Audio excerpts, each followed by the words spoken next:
महाकुंभ 2025 नागा साधु बनने के लिए देनी पड़ती है कठिन परीक्षा। क्या है इसके नियम?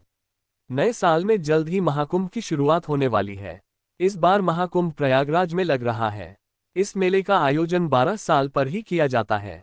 महाकुंभ में अधिक संख्या में साधु संत और श्रद्धालु शामिल होते हैं। वहीं नागा साधु भी देखने को मिलते हैं।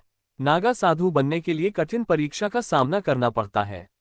नागा साधु कैसे बनते हैं? उत्तर प्रदेश के प्रयागराज में 13 जनवरी से महाकुंभ की शुरुआत होने जा रही है। वहीं इसका समापन 26 फरवरी को होगा। इस आयोजन सभी अखाड़ों के साधु संत शामिल होते हैं।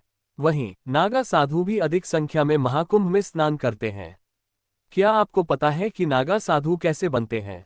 अगर नहीं पता तो आइए जानते हैं इससे जुड़े नियम के बारे में। इस तरह बनते हैं नागा साधु। व्यक्ति नागा साधु बनने के लिए अखाड़े के सामने इच्छा जाहिर करता है। इसके बाद अखाड़ा समिति उसके बारे में जानकारी प्राप्त करती है कि क्या वह व्यक्ति नागा साधु बनने के योग्य है या नहीं। व्यक्ति के जीवन से जुड़ी सभी जानकारी प्राप्त करने के बाद उसे अखाड़ा समिति में शामिल कर लिया जाता है। ऐसा बताया जाता है कि नागा साधु बनने के लिए व्यक्ति को कई तरह की कठिन परीक्षाओं का सामना करना पड़ता है। इस दौरान ब्रह्मचर्य के नियम का पालन करना पड़ता है। इस परीक्षा को पूरी करने के बाद पंचदेव से दीक्षा प्राप्त करनी होती है। 5 गुरु शिव, विष्णु, शक्ति, सूर्य और गणेश को पंचदेव भी कहा जाता है। इसके अलावा इंसान को सांसारिक जीवन का त्याग का करना पड़ता है। नागा साधु के जीवन में प्रवेश करने के दौरान खुद का पिंडदान करते हैं और भिक्षा में प्राप्त हुआ भोजन का सेवन करना पड़ता है। अगर साधु को किसी दिन भिक्षा में भोजन नहीं मिलता है तो उसे बिना खाने के ही रहना पड़ता है।